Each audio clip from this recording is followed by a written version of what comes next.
Salut la compagnie, c'est Jules Melon, et aujourd'hui dans ma ciné critique, je ne suis pas seul, puisque j'ai invité l'ami, le cuistot du ciné. Comment vas-tu? Coucou tout le monde, coucou Jus, je vais bien et toi? Ben, ma foi, fort bien, et après avoir parlé de Glory ensemble, il y a quelques mois déjà, il fallait à tout prix que je parle avec toi d'un film de Monsieur Clint Eastwood, parce que c'est peut-être ton réalisateur-acteur préféré, c'est pas une surprise.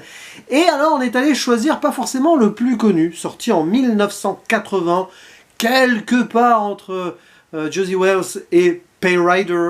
Voilà, bon là je joue large, hein, c'est pas le film d'avant ni le film d'après, mais je ne les cite pas par hasard ces films. Ce métrage s'intitule Bronco Billy, sorti un an avant ma naissance, 1980, j'étais même pas né. Et moi, ce que j'aime bien, surtout quand il y a un film de Clint Eastwood, c'est quand il joue aussi le rôle principal, parce que ça veut souvent dire quelque chose. Et à ses côtés, nous avons Sandra Locke, qui était plus ou moins sa compagne, ou en instance d'être sa compagne à l'époque. Il y a aussi, et je l'ai reconnu, ça m'a fait plaisir de le voir là, Scatman Crothers, qu'on a pu voir dans Shining ou Vol au-dessus d'un nid de coucou. Et des présences en très second plan, mais c'est toujours important de les noter, des enfants de Clint Eastwood, Allison et Kyle, qui jouent des orphelins sur une petite scène, parce que le cinéma de Eastwood, c'est souvent familial.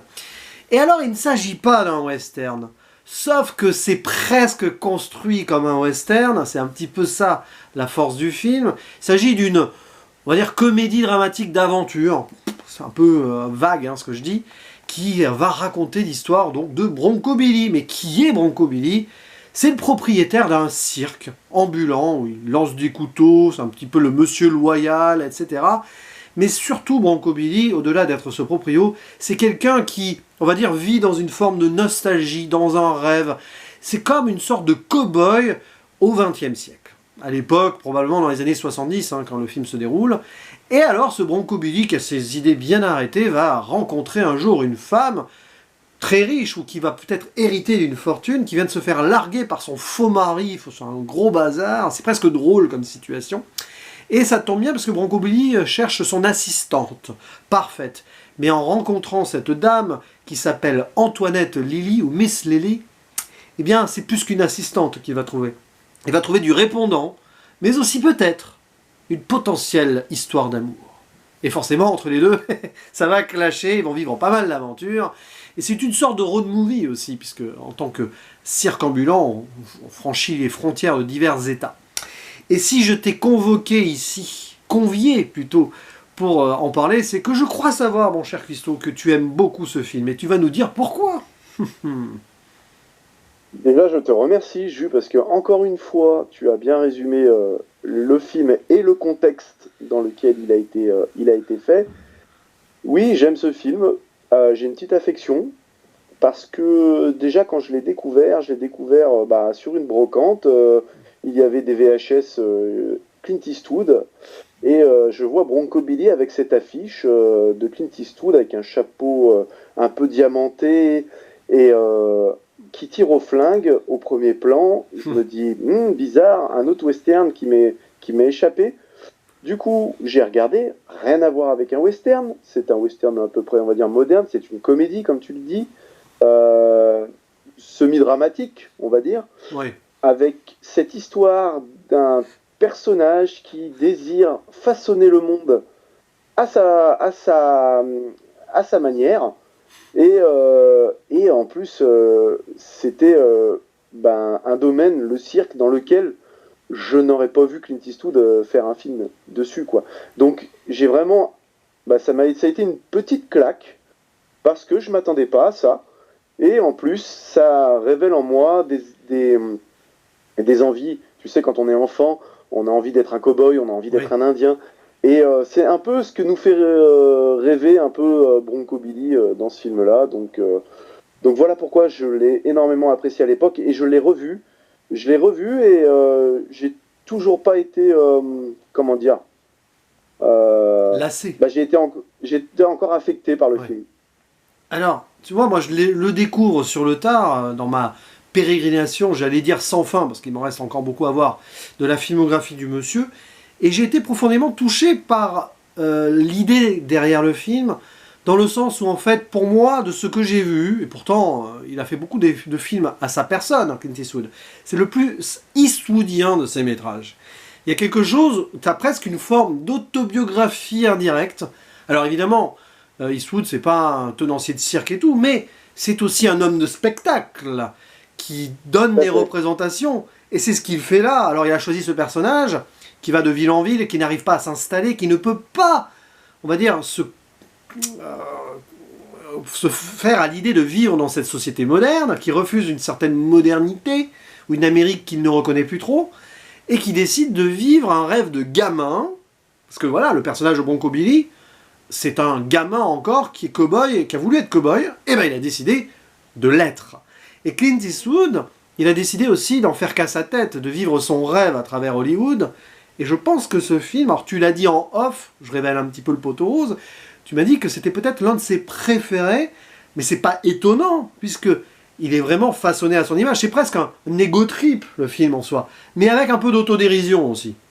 Parce que Clint Eastwood, il a conscience que son personnage est décalé, un peu hors du temps, en retard, comme lui-même, peut-être, dans cette société de l'époque, ou dans le Hollywood de l'époque, il se sentait pas forcément, on va dire, dans le courant, même si on sait qu'il a suivi pas mal de courants de cinéma, hein, western bien sûr avant, quelques films d'action et tout.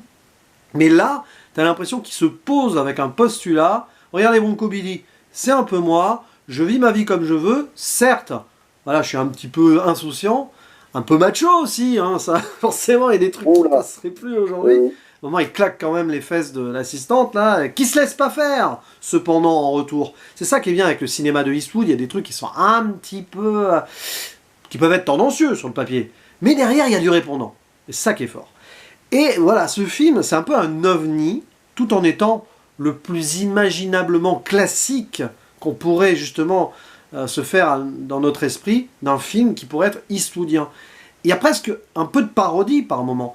Et si je l'ai situé quelque part entre Josie Wells et Pay Rider, c'est que c'est presque la contrepartie de ces deux films où il se transpose. C'est comme s'il jouait un cow-boy qui avait voyagé dans le temps. Tu vois ce que je veux dire ou pas? Clairement, ce que tu viens de décrire, c'était un film. Quand il a été fait en 1980, il était à contre-courant, donc il n'a pas eu un gros succès. Hein. Et il a été fait de manière assez houleuse, parce que en fait, il faut savoir que c'est sa société Malpasso qui devait produire le film. Ça n'a pas été fait parce qu'il était en instance de divorce avec Maggie Johnson à l'époque. Et si jamais elle remportait, enfin, il lui devait des biens, il lui devait de l'argent, et notamment dû aux recettes de ce film. Donc du coup, il l'a fait produire par quelqu'un d'autre, je crois que c'est Robert Daley, je crois. Et ce qui est important de savoir, c'est que oui, effectivement, le film est biographique, quasiment, parce que comme tu l'as dit, c'est un homme de spectacle et il a eu plusieurs partenaires aussi, il faut le savoir. Et du coup, le côté je cherche une partenaire pour mon cirque et puis finalement je trouve la bonne en la personne de Sondra Locke. Sondra Locke dans ses films, alors Bronco Billy vient bien après Josey Wells, certes tu l'as dit tout à l'heure, mais c'est sur Josey Wells qu'il a rencontré Sondra Locke. En plus.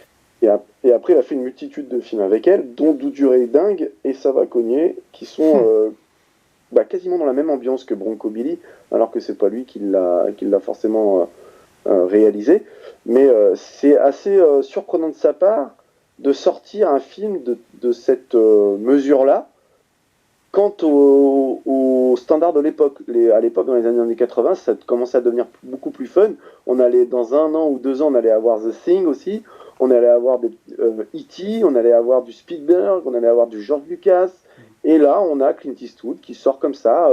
Je pourrais le qualifier de film d'auteur. Oui. Après, ce qui nous ramène souvent à la comédie, c'est le rôle de Jeffrey Lewis, que j'aime énormément et qui joue beaucoup dans les films de Clint Eastwood. Je crois qu'ils en ont fait 7 ensemble.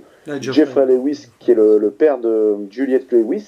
Oui. Ce qui a un rôle assez marrant, assez comique dedans, qui est le faux mari. Il a une gueule. Mari un peu. Ce qui est marrant, parce que d'ailleurs, dans le film, c'est un mec, à l'époque, le film est quand même un petit peu macho.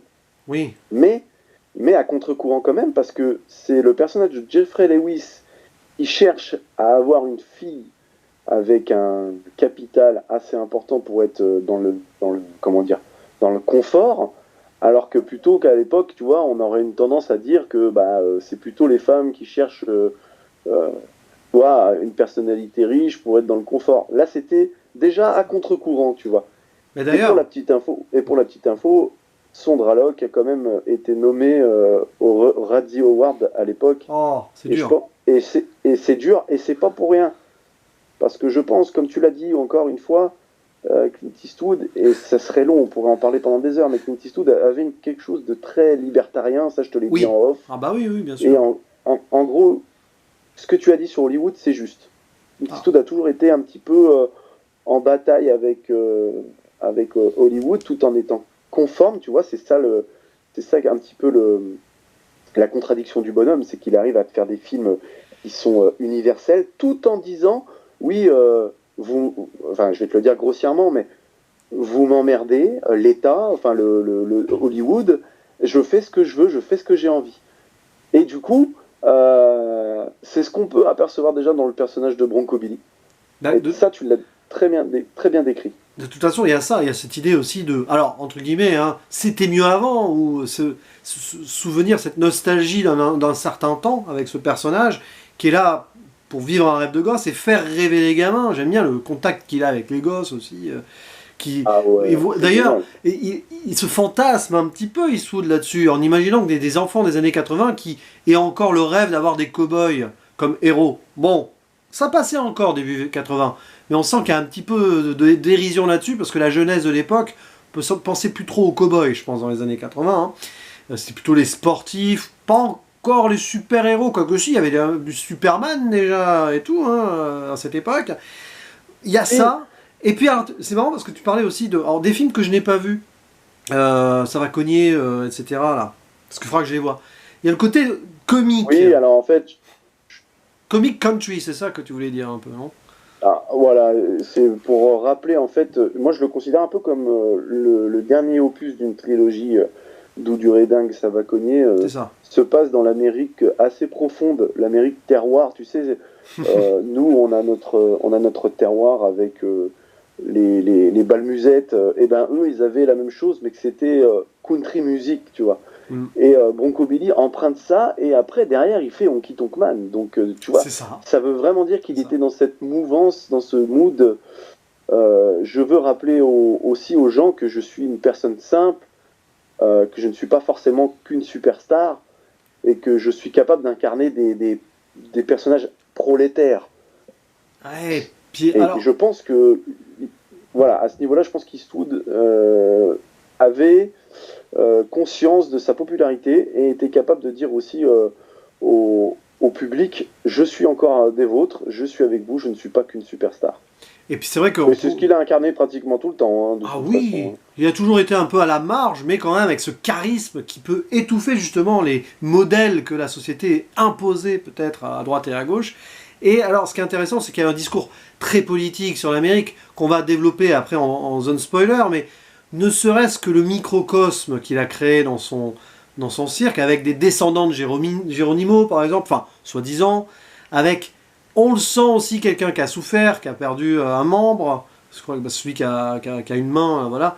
Il y a aussi un jeune il Oui, y a un rapport, sans en dire plus, avec la guerre du Vietnam, donc très anticonformiste. Il est entouré de losers ou de gens qui ont refusé de se conformer à la société. Ça, c'est intéressant.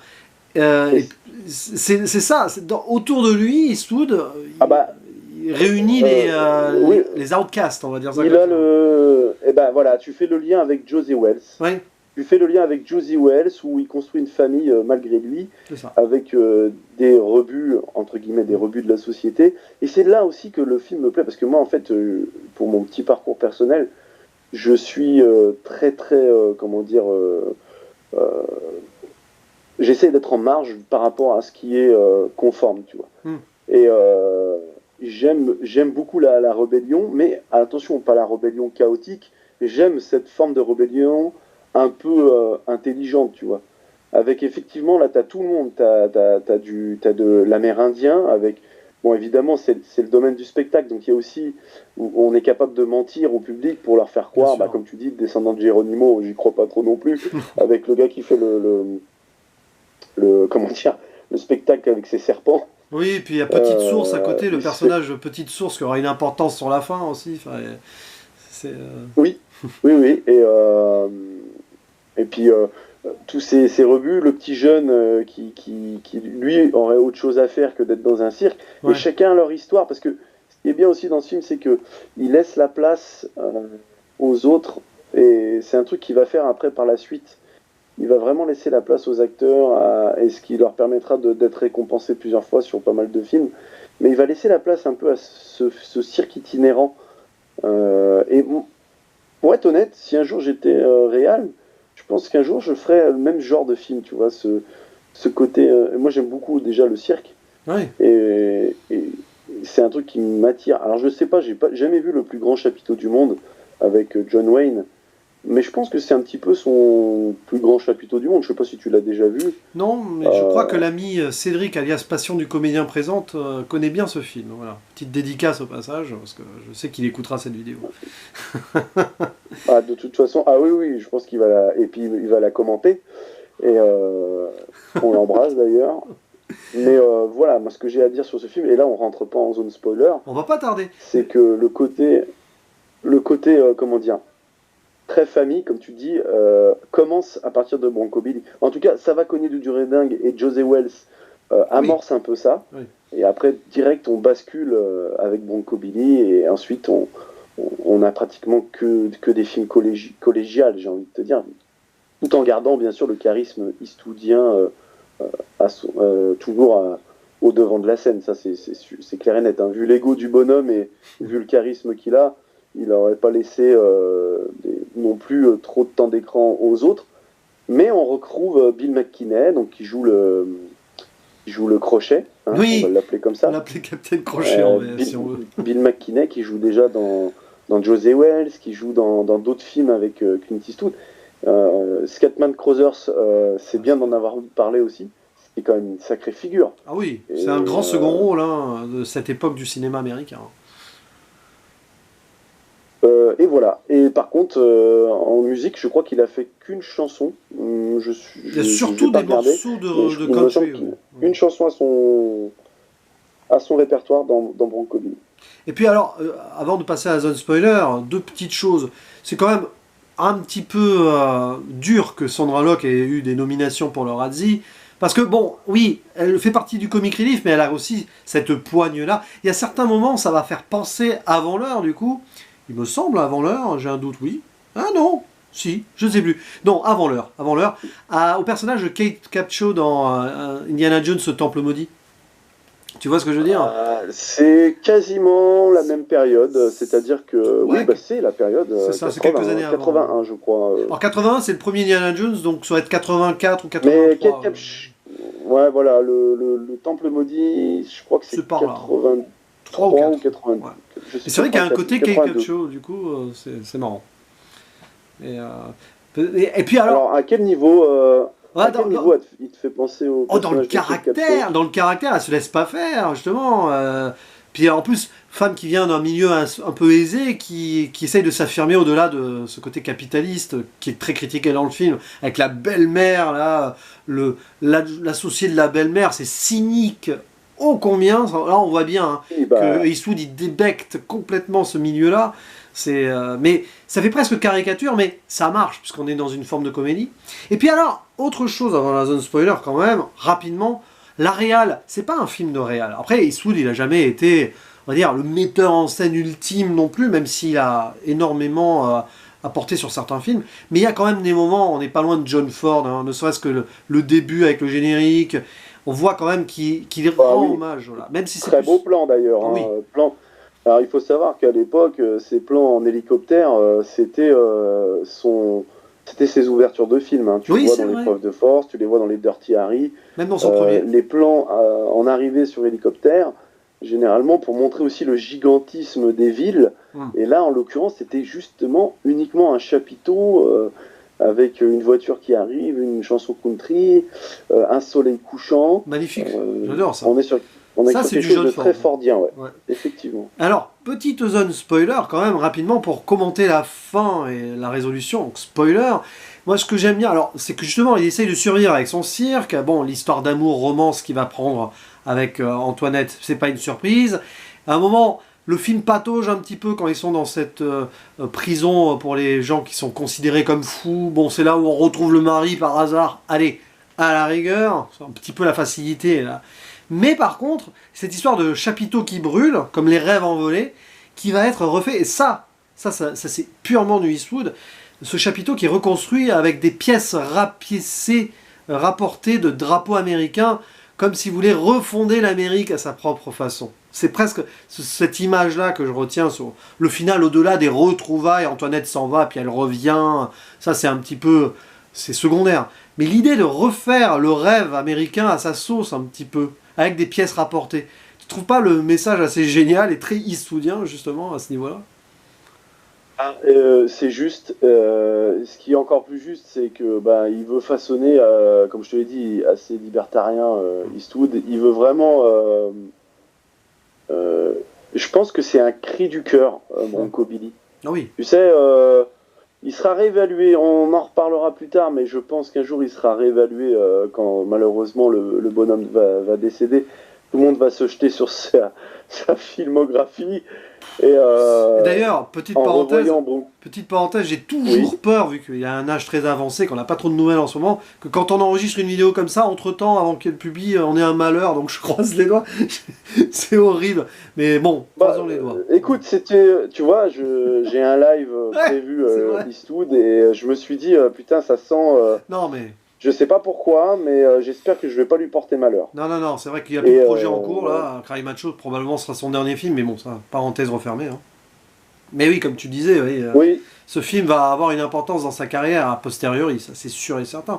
Mais il y a autre chose qui fait penser à du pur Eastwood, c'est le moment où il y a ce face-à-face qui est triste, je trouve, avec le shérif.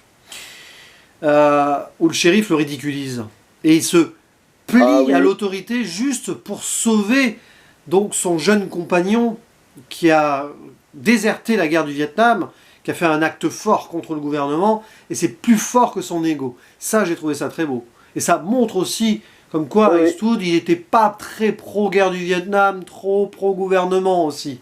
Ça, c'est... Mais il va se coucher devant le shérif pour sauver la mise à son jeune équipier, quoi. C'est touchant. Et ça, c'est surprenant de la part de Clint Eastwood à l'époque, qui était en pleine gloire, qui avait 40 ans, qui était l'acteur le mieux payé au monde, qui était une star, superstar sortie de Dirty Harry, mais très agressé par la critique, notamment la critique féminine. C'était à l'époque, comment ça s'appelle, une critique très connue américaine qui s'en prenait à lui. Et il me semble qu'elle avait revu un peu ça quand elle a découvert Bronco Billy. Elle s'est dit il a quand même des côtés macho, mais il y a des côtés aussi humains. Et le côté avec le flic, c'est assez déroutant dans le film parce que tu te dis, moi, c'est ça la magie du cinéma. En fait, tu ressens ce que ressent Clint Eastwood, la blessure, l'humiliation dont tu parles. Alors, tu peux décrire la scène si tu veux, Jules. Oh non, mais la scène, elle est simple. Hein. C'est un face-à-face. C'est presque une forme de faux duel western. Et du coup, il est obligé de dire à ce shérif que c'est le shérif qui tire le plus rapide, le tireur le plus rapide de l'Ouest, alors que Bronco Billy se clame qu'il est le plus rapide. Il est obligé de se coucher devant afin que le shérif puisse libérer ou faire libérer, on ne sait pas trop. Alors, voilà, le déserteur. Alors, oui, voilà, c'est ça. En fait, la scène, pour expliquer vite fait ceux qui écouteront le podcast, à un moment donné, Bronco Billy veut acheter la sortie de prison du jeune homme parce qu'il s'est battu en boîte juste avant, en sortie de boîte de nuit. Il s'est fait avoir par les flics et du coup, pour le libérer, il se rencontre à un endroit un petit peu plus loin. Il veut lui donner les billets et l'autre, le flic lui dit non mais attends, on est bien d'accord que c'est moi le meilleur tireur de l'Ouest. C'est terrible. Et c'est assez déroutant, je disais, parce que en fait le film est contemporain entre guillemets et il se passe à une autre époque, loin de tous les clichés western. Et là, Clint Eastwood nous rappelle qu'il a vécu ça dans ses précédents films, où c'était vraiment celui qui tirait le plus vite. En plus, on le voit dans Bronco Billy, il arrive à manier l'arme comme personne, mais pour faire un numéro de cirque.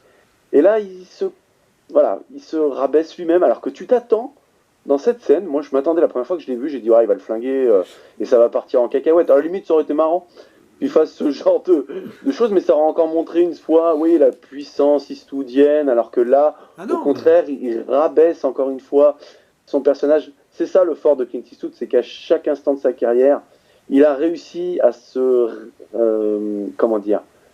à réinterroger ses propres personnages qu'il a incarnés. Et il arrive aussi, là en ce moment, il est dans sa période où il se lâche, il faut dire ce qui est, mais dans la période des années 2000, par exemple, il avait aussi cette forme de culpabilité envers sa famille, envers ses filles, notamment. Et on amorce ça avec Bronco Billy déjà, dans les années 80. Donc c'est pour dire à quel point Bronco Billy était en avance sur ce que voulait faire Eastwood, et on sent vraiment que c'est un véritable auteur grâce à ça, en fait. Et c'est là où moi, il y a eu une rupture avec Eastwood. C'est là où je me suis dit, alors j'avais beaucoup aimé José Wells, mais c'est là où je me suis dit, oula, là on est sur autre chose que veut nous montrer Clint Eastwood, parce que même si c'est pas lui qui fait les scénarios, et il récupère des histoires, et il les façonne, il les montre à sa manière, tout en jouant sur ce qu'il a été lui, en tant qu'icône du western, icône du film policier. Et c'est là où Bronco Billy est fort. Et cette scène-là, pour moi, t'as très bien fait de la relever, Jus. Pour moi, c'est une des plus importantes du film. En tout cas, c'est la plus importante du film. C'est ce que je retiendrai du film. C'est ça, parce qu'on le voit à un moment donné dans une banque. Oui, il fait un hold-up qu'il arrête direct. Voilà. C'est un peu le rise and fall du héros, là, d'ailleurs. Exactement. C'est-à-dire qu'en fait, au lieu de refaire la même scène, tu sais pertinemment qu'il peut avoir le flic, et au final, il ne le fait pas. Et tu l'as vu juste avant, parce que Eastwood, c'est aussi ça, il va te rappeler, vous inquiétez pas les gars, je suis capable aussi de neutraliser des méchants. Mais face à la loi, tu vois, c'est ça qui est assez conformiste au final, parce que même si il a un message assez... il a un message prolétaire un peu contre l'État, tout ça, machin. Et finalement, quand il se retrouve face au flic, alors évidemment, ça joue sur les sentiments, parce qu'il doit libérer son collègue. Mais voilà, c'est la loi et j'ai pas le choix, donc je ne le ferai pas. Voilà, désolé de te couper, mon cher Cuisto, mais là, on va plus qu'une minute pour faire la conclusion, parce que ça va couper au bout de 30 minutes. C'est un peu, c'est vraiment dommage sur ce genre de concept, mais il va falloir être frustré. Et du coup, pour conclure, est-ce que tu conseilles ce film en 20 secondes? Bon courage. Allez-y. Voilà, allez-y. Non mais sérieusement. Ça résume la carrière d'Eastwood avant qu'Eastwood résume sa propre carrière. Voilà. C'est la conclusion la plus rapide du monde. Non, sérieusement, c'est un film peut-être mineur en soi, quand on en compare à d'autres, mais tellement personnel et tellement représentatif de ce qu'est Eastwood et de ce que sont ses obsessions, qu'il faut voir ce film. On peut le trouver bancal par moments sur l'écriture vers la fin, peu importe. C'est une expérience qui questionne beaucoup le héros américain qu'il voulait encore être à l'époque, qui n'existait peut-être déjà plus, parce que le western dans les années 80, voilà. La même année est sortie La Porte du Paradis d'ailleurs, petite anecdote, ça veut dire beaucoup. On est d'accord, mon cher Custo, c'est un film à découvrir d'urgence. Voilà. Et attention, parce que là, il ne reste plus que le temps. Faire la conclusion. On est à cheval sur le temps, tel Bronco Billy face au vent. Il ne reste plus qu'à faire le mot de la fin, mon cher Cusso. Le à la prochaine. Ciao.